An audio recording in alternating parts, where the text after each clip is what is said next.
On March 11th, 2003. It's an interview being held at the home of Arnold Jerome, who was the interviewee. His address is 104 Demarest Parkway in Elmira, New York.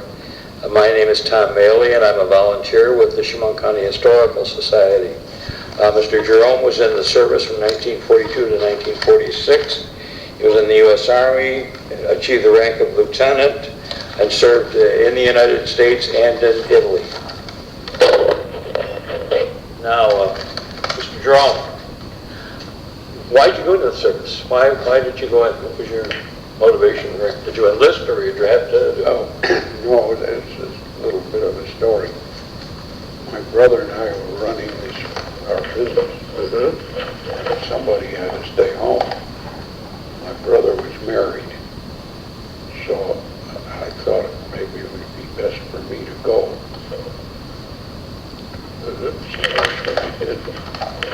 So you actually enlisted.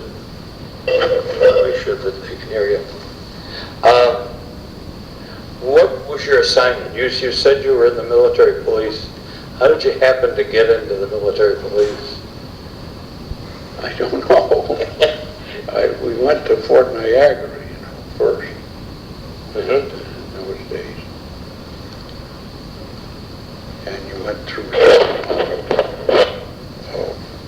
training and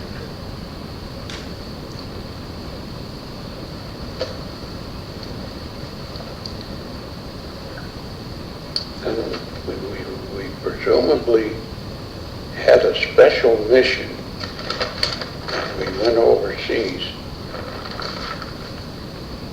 We never found out what that mission was, because someplace along the line the orders were lost, and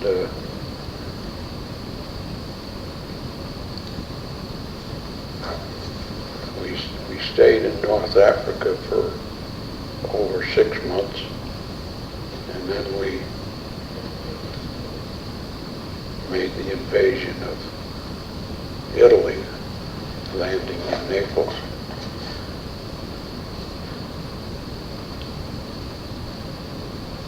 Now, the big story is what happened to us on the boat going over.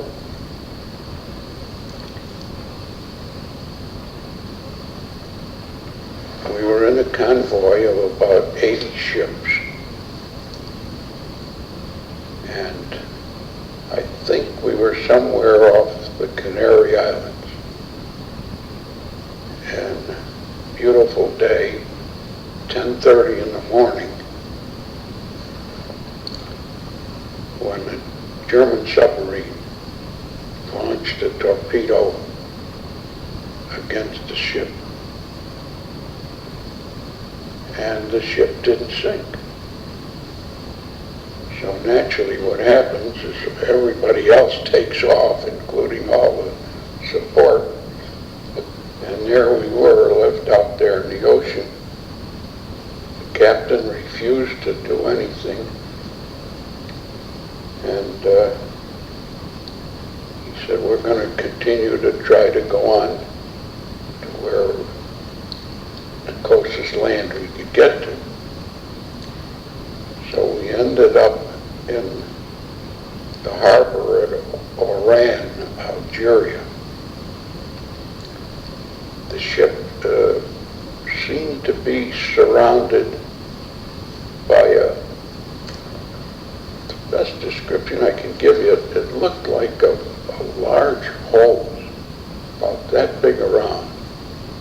And it seemed to surround the ship. Now, whether that was some new gadget that they were testing or what, I don't really know. But we got through the Straits of Gibraltar, and we landed in Oron. The ship never sailed again. So we left. We were in.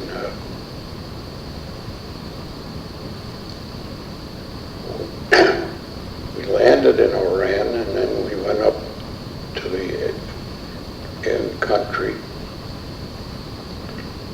and we were there for about, I think, Americas about 6 months. And finally they decided that we're gonna, that we were supposed to land in Italy.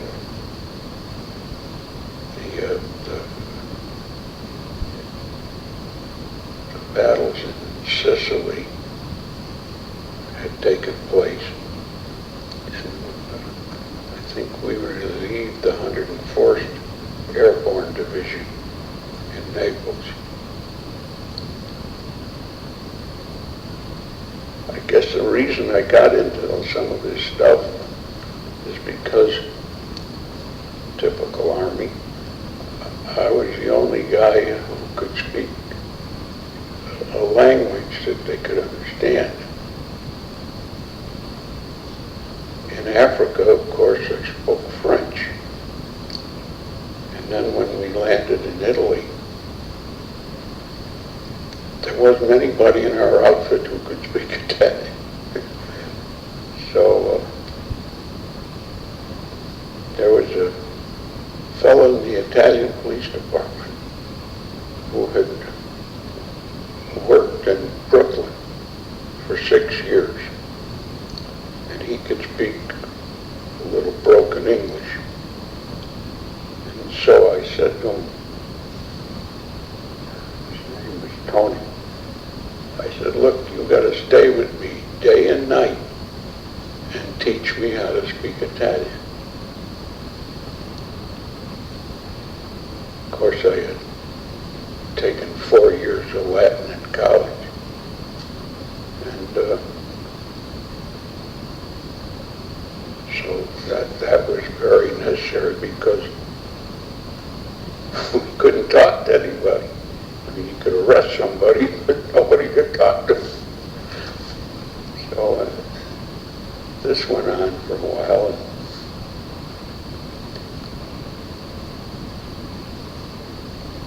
We gradually learned what we were supposed to do.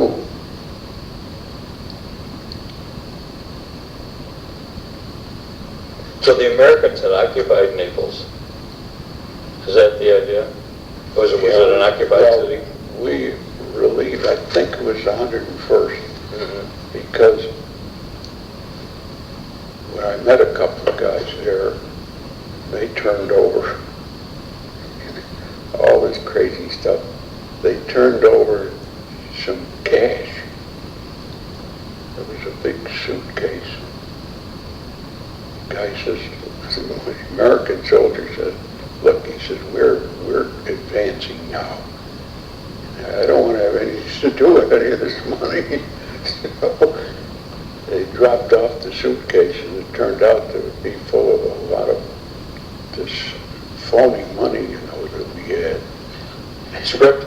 Yeah. Yeah. And but we didn't have any dollars, you know, in those days. So I went down to the Italian police headquarters. And I found a guy there, and I said, look, I'm going to give you all this money. He said, I don't want them. I said, look, we're not talking about yes or no. I'm telling you, you're going to take this money because I don't want to be responsible for it. So I got rid of that. And then, you know how these things work out gradually.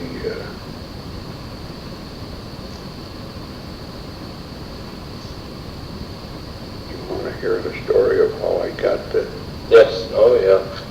So, But first, where did you go to college? You went to Syracuse University? no, I went to Yale. Yale. And you say you graduated from college before you went in the Army. Yeah. What did you intend to be when you graduated from college? Not a serviceman. I was admitted to law school, Yeah.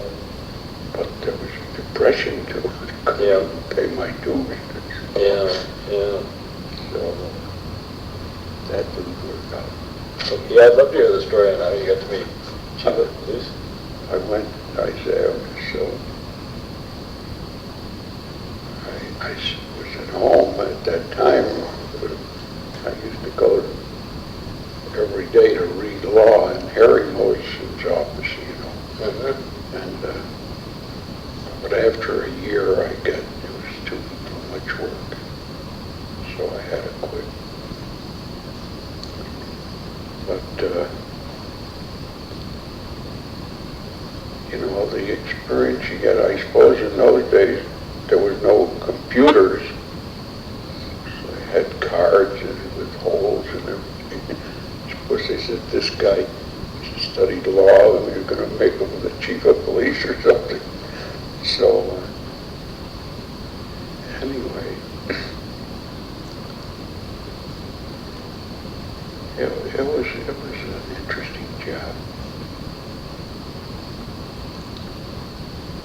Then one day I saw a group of children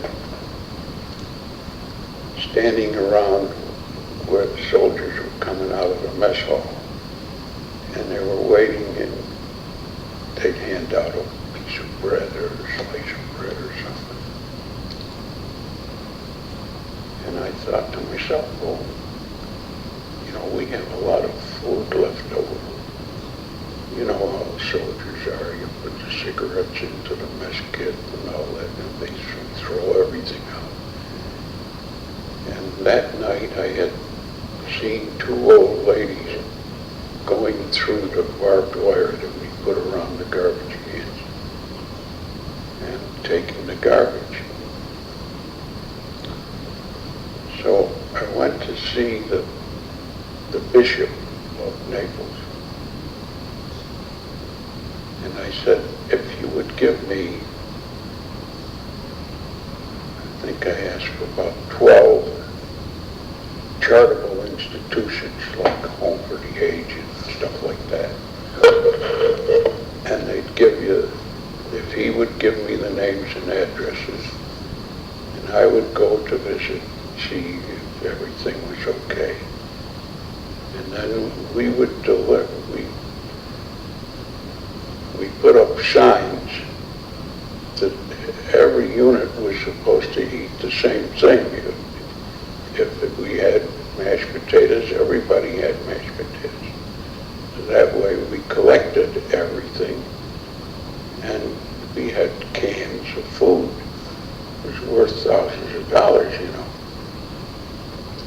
So we got a truck and we had armed guards because you couldn't hold it without the guards. And we delivered every day to a different institution. I think we had about 12 Home for the Ages or children's places and so on. Years later, I went back and we visited one of these, and the sister said to me, you won't believe this, but one of the people that was one of your boys at the time was just visiting here, and he was telling me how that's what he lived on, was the food that we distributed. And so that was quite a story, and of course,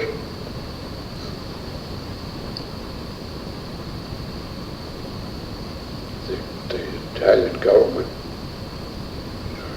was going to give me this decoration, and I went up to Rome to get it, and I slept overnight in one of the hotels we had, and parked my Jeep in front of the hotel. The next morning I get up, the seats are all cut out. I had leather seats in the Jeep. And so I saw this officer who was supposed to arrange this stuff. And he asked me if I wanted to stay and have the king give me the decoration. Well, you just cut everything out of my Jeep. You don't think I'm going to be so happy to hang around here. So I didn't wait. He gave me that paper there. And there's a medal that goes with it. And I went back to Naples that afternoon.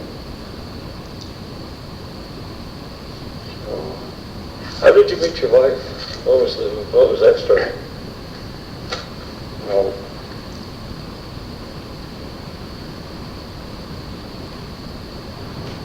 I hesitate because there is somewhat of a story. My wife's name was Starachi.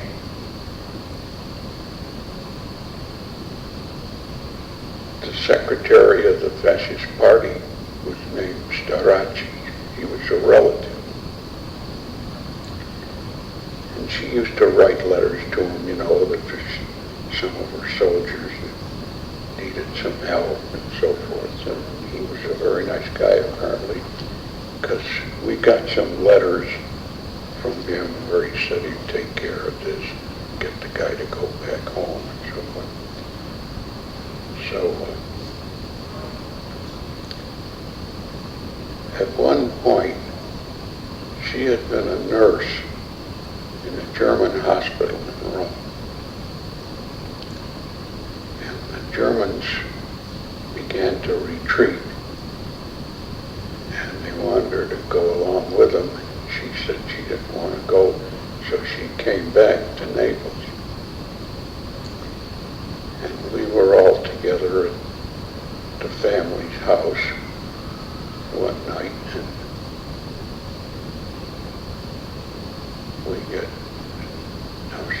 she couldn't speak English. Father spoke English because he used to go to America quite frequently. And but she and I conversed in French because she went to a French college.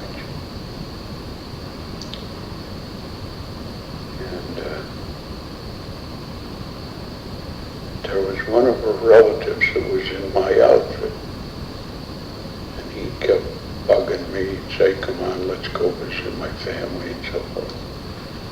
I said, "Look, I got enough all day long." Finally, he sold me the idea because I had the cars. That's how we got together that night at their house.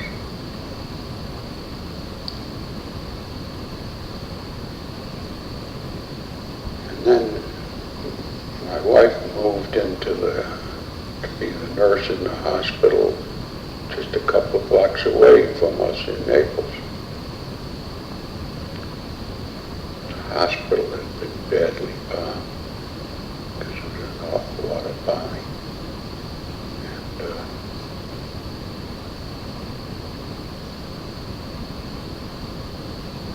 And you know, when things aren't happening to you, you don't think about it. But I never realized until I began to realize that people were starving, and so I, take some stuff over, some food. There wasn't much you could buy because there just wasn't much food around. So, we got to be friendly. And then I used to get tickets to go to the opera,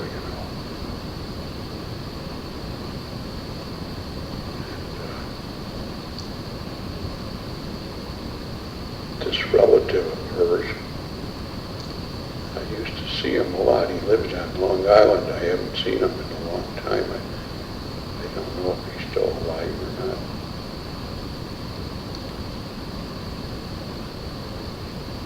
But that's how we got friendly. Her brother got to be a friend of mine. Were you married in Italy? No, we were married on Long Island. Oh, were you? Yeah. What was the typical day like in being chief of police in Naples? Well, the typical day was you got up as early as you could and you try to find out what was going on. I mean, because the Army didn't seem to be, I was going to say, terribly concerned. They were concerned. I mean, if we found out that there was stealing someplace or somebody got murdered. And of course, the worst problem we had was that practically every day there was a bomb. The Germans were bombing. You know, they tried to bomb the port, and if they couldn't hit the ships, they just dropped the bombs wherever they were. Yeah. So, you know, then you'd have the trouble with the people who, first night, I remembered that I tried to send people out to help the civilians, you know, after the bombs were dropped. Then I realized that I couldn't do that because the minute the airplanes, you know, went back to Germany, the crooks were out stealing. And so we decided that we better spend our time trying to maintain some order and not have a lot of people get shot and so forth. So we had to give up on the air raid stuff. Did you have Italians in the department as well as American soldiers? Well, yeah, the Italian police department was under us, actually. There was the chief of the Italian police department. How did they like that? How did they? How did they like that? I mean, did you get along okay? Or Yeah, did they resent it? Or? No, we got along okay. I mean, the thing was that they needed our help. We couldn't get along without them because there was nobody to talk to. And you know, you don't always know what the rules are. It's a different country. And so it took us a little while to get oriented and so on. So you had to enforce the Italian laws and the military justice laws for the Army? Well, yes, too. Yeah. But of course, it was pretty fortunate in a way that we made some good connections and we got some good friends. And this one fellow, particularly who'd been in America, he did stay with me day and night because his wife was on the other side of the German lines. She had a couple of children. So he didn't hear from her, he didn't know where she was. And he did stay with me. So, How long did you do this on? well, it was a good 2.5 years, I guess. So this was your primary assignment all the time you were overseas? Yeah, well, that's about all I did. You know, at a certain point, as we advanced up through Italy, they sent me up north to arrange for the police in a city called Oron, which was bombed to the hell. There was practically nothing. And there I found another relative of my wife's family. He was the head of the bank up there. So we got to be friendly, he had a nice family. His house was not bombed. And so I stayed there for, I don't remember exactly how long, a couple of months, I guess. Then they wanted me to go back to Naples.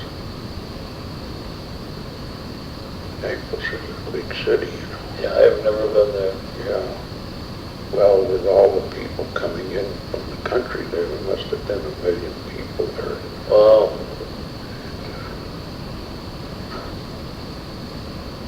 There's a lot of criminal stuff going on. Well, I bet. Was it something you really liked to do? Did you enjoy the assignment?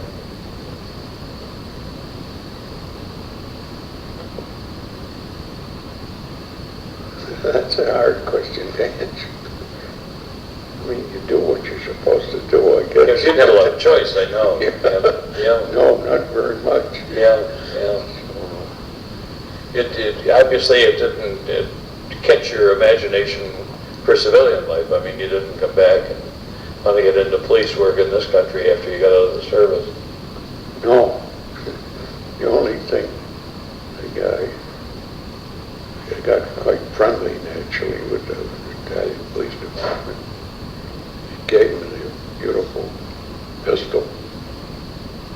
When I got back here, I had it in the house in a drawer. And one day I was thinking to myself, this is crazy. So I took the pistol, went downtown, gave it to the first policeman I saw, whose name I can't remember.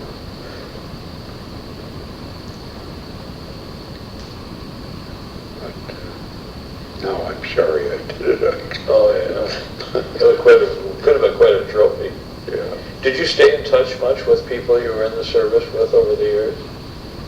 Well, for the first couple of years we used to have a meeting in New York, and we'd have a dinner someplace in one of the hotels and so on.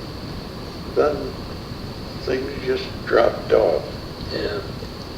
I went to Florida once, and there was a fellow there who'd been in our outfit in Naples. I lost track of him. How did they prepare you in Fort Niagara for this? Did they prepare you at all for this kind of an assignment? No, You learned on the job. that's right. You know how the Army is, you can do anything. Yeah. Yeah. How many soldiers or service people did you have in your outfit? Well, we had about,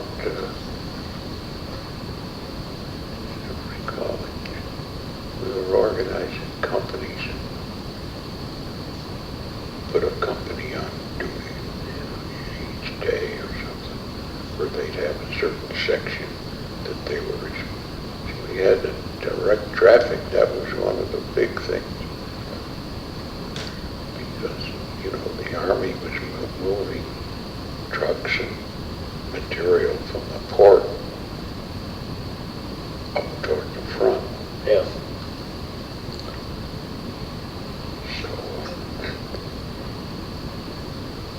and the Italians wanted to go through, and, you know, if they were farmers, they'd want to come in and try to sell some produce or something.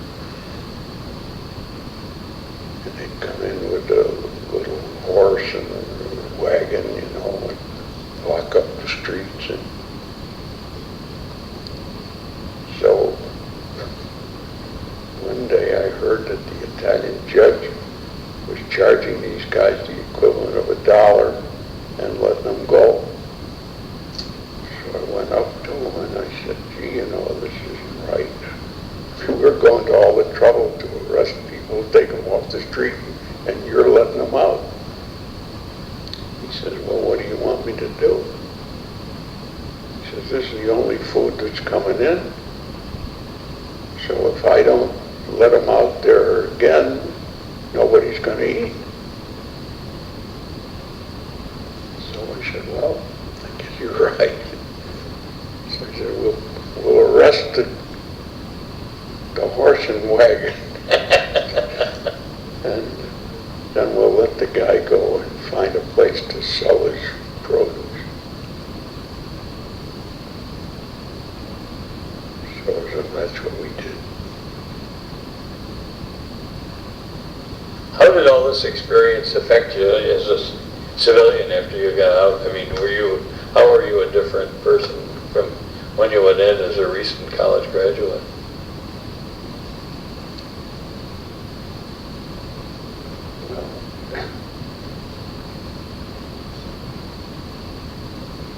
I don't know if it made a great deal of difference to me.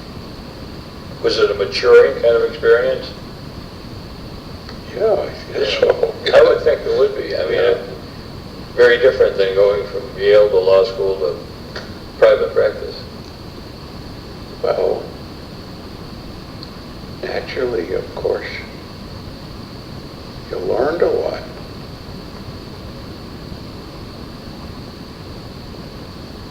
Is your brother Bob younger or older than you? He was 8 years younger. Yeah. He's dead now. I remember him more than I remember you in this story. Yeah. Well, because after a while I went down to the hospital. Yeah.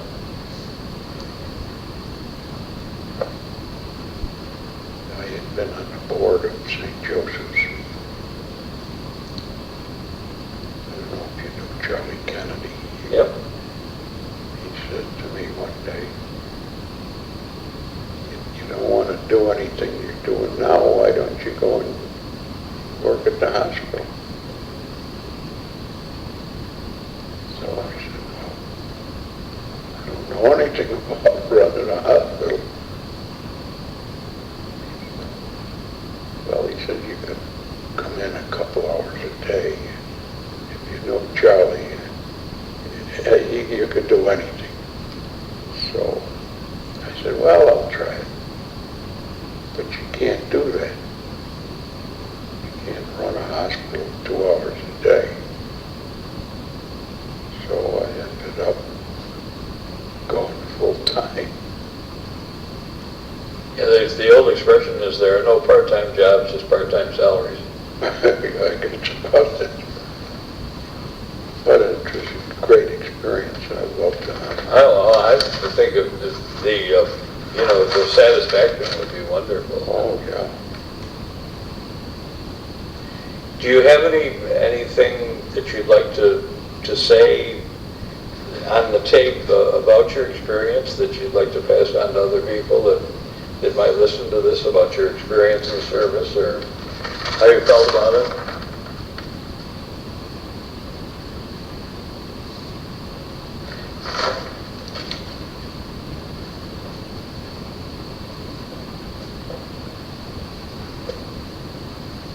That's a somewhat difficult question because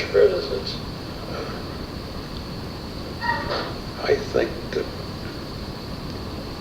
our war was different from this one, if there's going to be one.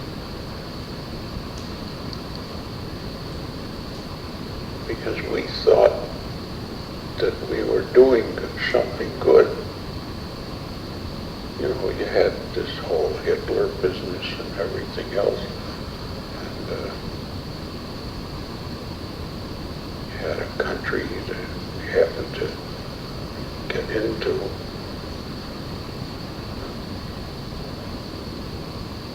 And you kept learning stuff. I mean, 6 months in Africa. I mean, I know now. These guys don't know that after today, they better not start fighting in North Africa. Right. Because it's so damn hot. You Yeah. can't do it. It's just about the 12th of March.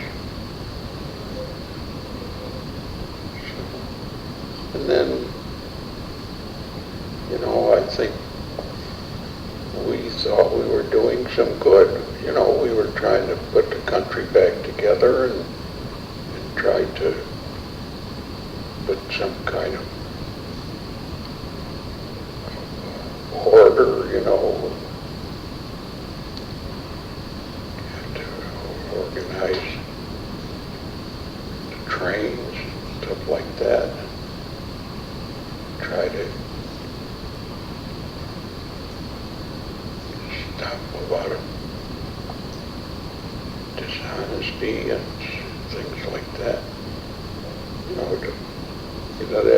everybody now is talking about how you're going to put Saddam Hussein back together. I mean, it ain't easy. Yeah. You said you went back several times, many times after the war. Yeah, we went back about every year. Is your wife still alive? Or? No.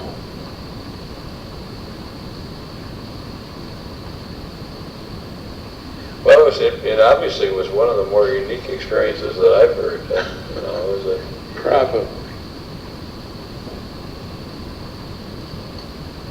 Do you belong to any veterans organizations? Well, I did, you know, when I came back, but I don't know, I didn't think that, I guess I thought that they were doing some good jobs and so forth, but I think I probably lost interest. Yeah. Did you use any of what you learned in the service when you were running St. Joseph's Hospital? Did that have any? Well, I think probably it did. I mean, look, you know, all of that experience, and there was a lot of it. It had to do something for you. Yeah, it had to leave an impression on you. Well, I mean, you knew what it meant to run almost a country in a way. Yep.